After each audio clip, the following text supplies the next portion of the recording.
격국이라는 거에 대해서 선생님 아셔야 돼요. 격국이라는 게 뭐냐면 사주의 근본이에요. 고전 사주의 근본이 격국이에요. 너가 인성격이야, 비경격이야, 정인격이야, 정관격이야 이렇게 말하거든요. 격이 좋아야지만 기본적으로 성공한다고 얘기해요. 근데 사주를 보면 알겠지만 월지에서 올라간 것이 격이에요. 월지 지장간에 있는 것이 천간이 떠야지 격이 돼요. 사주를 보면은 셈은 추월이 개수가 올라갔기 때문에 이분은 정인격이에요. 정인격은 뭐겠어요? 모든 것들이 자기가 권리가 있다요. 올바르다고 자기는 상식적이라고 생각해요. 내가 상식이고 너희들은 다 쓰레기야 이렇게 말하는 게 정인격이에요. 그러니까 정인격은 사업이나 장사할 수 있겠어요? 없겠어요? 못해요. 왜냐하면 지가 선생님인데 어떻게 해. 그러니까 누굴 속이거나 사기치거나 이거 절대 못하는 거예요. 이렇게 격을 얘기해요. 그러니까 정말 잘 맞아요. 중요한 건 이렇게 격이 안 올라온 사람들이 있어. 보면 격이 없어요. 격이 없으니까 격 없이 사는 사람이야. 그러니까 격이 없다는 것은 결국 남의 시선을 인식한다 안 인식한다? 이 사람 품격이 있다 이렇게 얘기하자고요. 그러니까 격이라는 언어를 이제 먼저 이해하셔야 되는데 강아지가 품격이 있어. 그러면 얘 종자가 있다는 거예요. 그러면 얘 역사가 있다는 거죠. 그러니까 격이 있다는 것은 그 사람이 남이 보기에 좋다예요. 그럼 격이 없으면 남이 보든 말든 나 상관없거든? 이렇게 말하는 사람이 누구겠어요? 격 없는 놈들. 저 격이 없거든요. 격이 없어가지고 누가 뭐라고 해도 난 신경도 안 써. 아유 그러든 말든 그냥 내 멋대로 해요. 그러니까 근데 격 있는 사람들은 마치 격이 딱 있잖아요. 그러면 내가 남한테 보여주고 싶은 모습만 보여주려고 하는 거예요. 자기 다른 모습은 절대 안 보여줘요. 그러니까 아름답고 훌륭하고 예쁜 모습만 보여주는 거예요. 격이 있는 사람들의 특징은. 대통령인 격이 있는 거잖아요. 그럼 대통령은 대통령의 모습만 보여줘야지 자기가 사생활을 보여줘서 되겠어요? 안 되겠어요? 안 보여줘요. 근데 격이 없는 사람은 저처럼 그냥 다 보여줘. 그런 느낌을 보시면 돼요. 그럼 격 없는 사람은 어떻게 사주 풀으라고? 사주가 격이 있는 것만 가지고 책이 만들어졌어요. 거의 대부분이. 왜냐하면 예전의 사주들은 훌륭한 사람들, 양반들, 잘 사는 사람들 그걸 통해서 그 데이터를 가지고 이 사람들이 왜 잘 사는지를 알려줬고 그 사람들만 사주를 본 거지 일반 서민들은 사주를 아예 보지도 않았을 거고 생년월일도 몰랐을지도 몰라요. 생일도 안 치렀을지도 모르고. 그러니까 이게 1000년 전 이야기이기 때문에 격국이 그때 당시는 정말 잘 맞았고 또 꼭 필요한 거였는데 지금 현대사회에서는 개나 소나 다 내 운명을 알고 싶어해. 그쵸?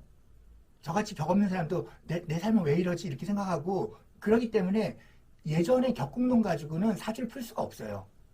그런데 지금 기존의 인성을 갖고 하는 제도권에서는 격국론만 쓰려고 해. 그러니까 굉장히 문제가 많아요. 격국이 있는 사람들은 거의 전체적으로 5%나 뭐 10%밖에 안 돼요. 사실은 사주에서. 원래 윗사람들이 한 5에서 10%가 윗사람이란 말이에요. 나머지는 다 그냥 일반 사람이고.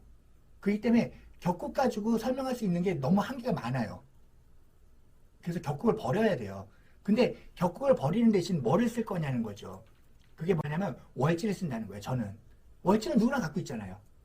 월지에서 올라온 게 없는 사람도 되게 많고 월지에서 올라온 사람들이 있고 쌤도 평관격이에요. 진짜 멋있다. 이렇게 격이 딱 올라왔거든요. 평관격에서 살인상생이네. 우와 이렇게 훌륭해. 이게 쌤 같은 경우는 진짜 되게 훌륭한 사주라고 해요. 저는 아니에요. 근데 기존에 그 제도권에서는 살인상생이라고 모든 걸 갖다가 거부하지 않고 받아들인 거예요. 제발 신쌤 같은 경우는 어떤 현상이 일어나는 줄 알아요? 저렇게 살인상생이 되면 무조건 예의해요. 어떤 거든지. 일단은 이해하고 그 다음에 근데 밑에는 제극이냐. 그래서 아니오해요. 그러니까 웃기죠. 그러니까 처음에 이해했다가 나중에 아니오하는 게 이제 쌤의 격국이에요. 그걸 월지를 봐야 돼요. 근데 천간에서 보면 살인상생이기 때문에 뭐든지 이해하는 코드가 되게 높아요. 그 다음에 그러면 이분은 상관격이에요. 그러니까 상관격은 어떻게 하겠어요? 무조건 내가 하고 싶은 대로 살 거야. 이게 기본 코드죠. 그 다음에 여기도 편인격이네요. 와, 여기 왜 이렇게 격 있는 사람이 많어? 편인격은 소설가, 자기 생각 이렇게 해야 한다고요. 모든 걸 갖다가 내 생각이 옳아해요. 그래서 자기 생각을 거부하는 사람들은 다 내가 자꾸선 설명해줘요. 너 있잖아, 내가 왜 이렇게 했냐면 하면서 이유를 다 얘기해줘요. 그러니까 알아들었지 하면 못 알아들으면 패요. 그때부터. 넌 인간도 아니야. 그렇게 되는 거예요. 그러니까 자기 룰대로 모든 걸 갖다가 결정지으려고 하는 게 편인격이에요. 그러니까 그렇게 격국으로 얘기할 수 있어요. 그거는 과거 사주 가지고도 얼마든지 얘기할 수 있어요. 근데 이렇게 격이 없는 사람들의 문제를 제가 얘기하고 싶은 건데, 상관격은 그러니까 간섭 진짜 싫어해요. 누가 날 간섭하거나 얘기하는 걸 자체를 싫어해요. 내가 먼저 해보고 누구 말을 듣기 싫어해요. 무조건 내 얘기가 있어요. 삼각격의 특징 하나 얘기해 줄게요. 그건 아니지요. 내 얘기가 있기 때문에 자기 얘기를 하게 되거든요. 그러니까 누가 말해도 그건 아니지라고 말해요. 그러니까 본인은 모르겠지만 삼각격은 나는 너네들과 달라요. 그래서 내 생각에는 이렇게 말하는 게 다 삼각격이라고 보시면 돼요. 근데 격 없는 사람 진짜 많아요. 내가 상담하다 보면. 그래서 월지 가지고만 얘기하면 돼요. 사실 격국으로 얘기하는 것보다 월지로 얘기하는 게 되게 좋아요. 격국론을 배운 사람들은 이 사주 어디다 써? 이렇게 말하는 사주예요. 제 사주는. 그래서 제가 고민한 게 나처럼 격 없는 사람한테 격국론이 무슨 의미가 있지? 이런 거예요. 그럼 못 풀잖아요. 그러니까 공부를 했는데도. 그래서 기존 사주의 문제점이 그렇게 되는 거고요. 그래서 월지를 가지고 얘기하는 거예요. 그러니까 월지가 묘월이다. 근데 묘월이 어떻게 뭘 만나느냐에 따라서 다 달라져요. 그걸 얘기해 주고 싶은 거예요. 묘월이 토를 만나느냐, 금을 만나느냐, 화를 만나느냐에 따라서 다 달라져요. 이야기가. 월지라는 것은 기본적으로 환경이거든요.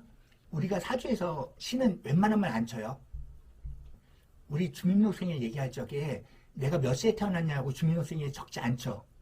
사람들은 시를 갖다가 너가 몇 시에 태어났는지 신경 안 써라는 얘기가 있는 거예요. 그렇지만 며칠에 태어났는지까지는 얘기해 줘야 되잖아요. 주민등록생일처럼. 우리가 제일 중요한 것은 연월일이에요. 그 다음에 시는 뭐 하든 말든 네 마음대로야. 이게 돼 있거든요. 그래서 시 속일 수가 있어요. 연월일까지가 되게 중요한 거고 시는 웬만하면 나 혼자 쓰는 거기 때문에 이거는 좀 약하게 봐요.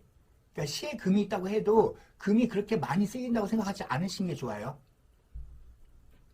그래도 시는 써요. 아예 안 쓴다는 건 아니고 인간관계나 그런 걸 따져서 써요. 어쨌든 시는 미래의 꿈, 희망 이런 거기 때문에 미래의 꿈과 희망이 지금 현재 나한테 영향을 끼치는 거는 좀 미미해요. 먹고 사는 게 제일 중요하거든요. 먹고 사는 게 어디 있냐면 월에 있어요. 월이라는 게 얼마나 강력하냐면 이제 월지 지금 오행론을 하면서 월지에 대한 강력함을 얘기해 드리려고 하는 거예요. 선생님이 지금 겨울이 됐어요. 지금 입동이 들어왔거든요. 겨울이 되니까 갑자기 반팔을 입고 있을 수가 없는 거야. 월지만큼 나의 행동을 갖다가 지배하는 게 있을까요? 만일 해자축년이라고 해가지고 나는 따뜻하게 입어야 되는 건 아니잖아요. 그렇지만 월이 여름이면 시원하게 입어야 되고 월이 겨울이면 따뜻하게 입어야 돼요. 월이라는 것은 모든 걸 다 지배해요. 이 사주 명리라는 뜻은 월지를 얘기하는 거예요. 다 모든 것들이요. 시간은요. 낮 시간 있고 저녁 시간 있고 아침 시간이라도 그 시는 내가 밖에 안 나가면 낮이라도 잘 수 있고요. 밤이라도 내가 공부할 수 있어요. 일할 수도 있고. 그러니까 시는 그렇게 중요하지 않아요. 그렇지만 월은 내 마음대로 할 수가 없어요. 절대로. 겨울인데 여름처럼 쓸 수도 없고요. 여름인데 겨울처럼 쓸 수도 없어요. 그러니까 월은 우리를 갖다가 다 지배해요.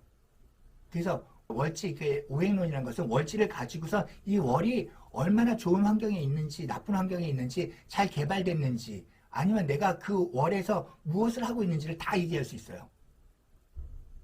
가장 강력한 명이라는 것은 하늘의 명령이고 우리가 지배당하는 걸 말하거든요. 지배당하는 건 다 월지에 지배당하는 거예요. 그래서 월지를 잘 알면 모든 게 다 해결돼요. 그 다음에 일간은 나의 언어예요. 일간이 경금이라면 경금의 언어를 써요. 일간이 간목이라면 간목의 언어를 써요. 간목의 언어는 뭘 쓸까요? 와 하는 언어예요. 와 이거 발견했어. 이거 처음이야. 막 이렇게 처음을 얘기하고 경금은 이거 특별한 거거든. 너 아무한테 알려주는 거 아니거든. 이런 식으로 경금은 사람들을 가리면서 자기 정보를 아껴요. 그러니까 병화들을 이렇게 얘기하겠어요. 확실하거든 이렇게 말해요. 그러니까 병화는 불확실한 거 싫어해요. 임수는 껌껌하잖아요. 아 그럴 수도 있겠다. 그것도 맞는 것 같아. 이렇게 들어가요. 그러니까 마치 포용력이 있는 것처럼 느껴져요. 일간은 자기 자체의 어떤 언어적 특성을 얘기해요. 그 일간에서 모든 결정이 일어나요. 사실은. 임수는 임수다운 결정을 하고요. 병화는 병화다운 결정을 하고 경금은 경금다운 결정을 해요. 그렇지만 월이라는 행동 자체는 변하지 않겠죠.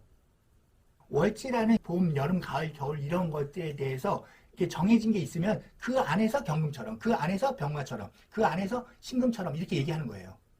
이렇게 이거 두 가지를 딱 연결시키면 이 사람이 어떤 형태로 살아갈 건지를 금방 알게 돼요.